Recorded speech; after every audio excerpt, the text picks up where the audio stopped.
Hello, everyone, and welcome back to Gridiron 2021. Dr. Ron Poniewasz, joined, as always, by Professor Larry Kelly.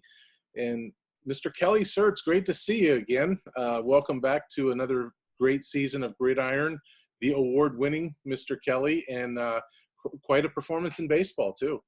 Well, the award-winning show, of course, you're the captain of this ship, and the director of the Groove ship would be Pete Sirianni. So, listen, I'm a journalist at heart, and so therefore I'm proud of that award that we won. We had a great baseball season at Shenango. My guys stood tall. Won 21 games in a row. You know how hard that is to do in baseball? We're the Whippeal champs, beat Seton LaSalle when, according to Mike White, we were prohibitive underdogs. Lose by a run in the state championship game, but that's okay. It's the journey that those young men will always remember 20 years from now when they're sitting around having a beer and talking about the 2021 season for the Shenango Wildcats. I still stand by the statement that I made. Those guys will forever be known as the best team to have ever worn a Shenango baseball uniform, and they should be proud of that. Probably even cemented that when they won the program's first WPIL title. Agree?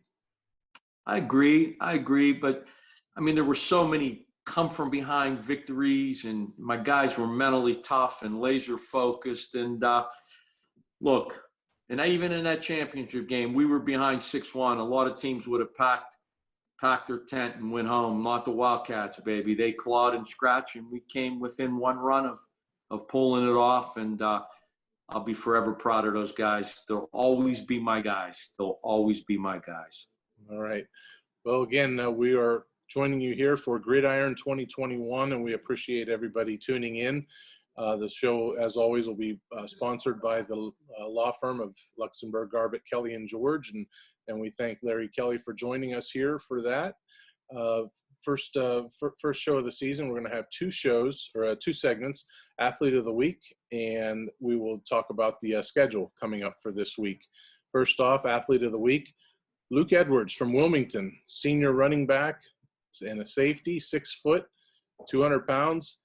Luke Edwards had quite a performance in the opener, 11 carries, 150 yards, 3 touchdowns, touchdown runs of 1, 9, and 77, and a 50-0 win over Reynolds in District 10, Region 1, classification 1A, 2A, because Reynolds is a 1A school and Wilmington is 2A. That's one of those regions where there's a couple schools that are in one classification and a couple in the rest are in the higher classification. Larry, your thoughts on Luke Edwards? I mean, come on. It just never ends at Wilmington. Year after year, they have an outstanding running back who just dominates, through his performance, the game, the statistics, the other team, year after year. It just never stops. And again, it's a tribute to Wilmington, their coaching staff, Coach Fillion. I've said it all along. They are the gold standard of Lawrence County football, and it doesn't look like it's going to stop anytime soon. Tell me, Larry, they lost, Wilmington lost 16 players to graduation. And Reynolds is coming in fresh off a District 10 classification 1A championship, lost in the state semifinals. This was one of those games where right off the bat, we're going to say, let's see how good Wilmington is. So this is going to test their mettle. We'll see what they got coming back because they didn't really have a whole lot. Tuff McConaughey, starting quarterback this year. Last year it was Kalen Bender. Ethan Susan, gone. Several other key components to the ground game, gone. Luke Edwards, who led them in rushing Friday night, he was the 4th leading rusher on that team. The other 3, all gone. So that game against Reynolds, everybody was saying, we're going to find out a lot about Wilmington. Well, what we found out about Wilmington is kind of rinse and repeat. It's a new year, it's new faces. Guess what? It's coaching, it's the culture, it's the way of the program, and Luke Edwards is part of, what's going on at Wilmington. Agree, disagree? I mean, did this victory surprise you? It didn't surprise me. They've created a culture of excellence And creating a culture in any program is the toughest thing to do, and it doesn't happen overnight. And this started years ago with Coach Terry Varelli, and Coach Fillion has just, picked up the baton and kept running with it. They're the gold standard of Lawrence County football, and they have been for years now. And, Mr. Edwards is 6 foot, 200 pounds. Not only can he score from up close, but the fact that he took one to the house from 77 yards tells me he's got some pretty good speed too. So, look, nothing that Wilmington does surprises me. They're a special program. What do you expect from Wilmington moving forward? Keep in mind that they are off this week.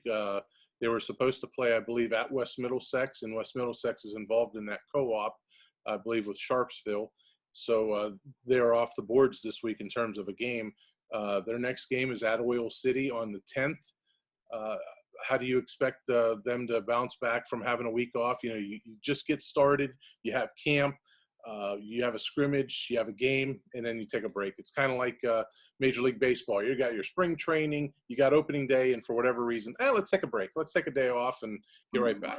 I think early in the season, this is beneficial because I'm sure when Coach Fillion looked at the tape of this game, he probably saw a few things that he didn't like, even though the score was 50-0 and it was a total domination.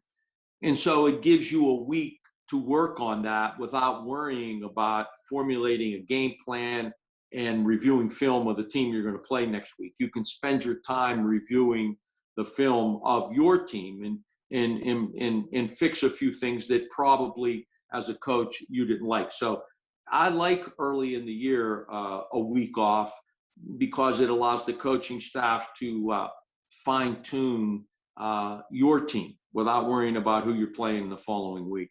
Sure. And let's remember, it was 14-0 at the half. It was every bit of a ball game going into the third quarter, and a 28-point third quarter pretty much got the fans out of the stadium and on their way home early Friday night.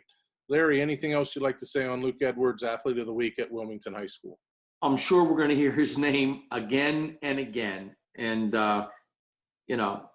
it's just he is another running back in the long lineage of running backs at Wilmington who just put up gigantic numbers. And a lot of that has to do with the offensive line. Year in and year out, they got some great offensive linemen who are coached up to the nth degree. So I look for Wilmington and Coach Fillion and my man, Coach Mitchell Tree, to have another great year. Absolutely. That is Luke Edwards, Athlete of the Week. We have one more segment to go here on Gridiron, and we'll tell you about the games that are coming up around the county for Friday, September 3rd and Saturday, September 4th. So stay tuned. We'll do that right after this break. There's one thing I learned growing up around here. People should look out for each other. Be friends and neighbors that you can count on. So it bothers me when people who are hurt in automobile accidents get bullied by the insurance company. I don't let bullies run over my clients. I do what I was taught growing up. Step up, stand up, and speak up for those who can't. I'm Larry Kelly, and I'm a Newcastle guy.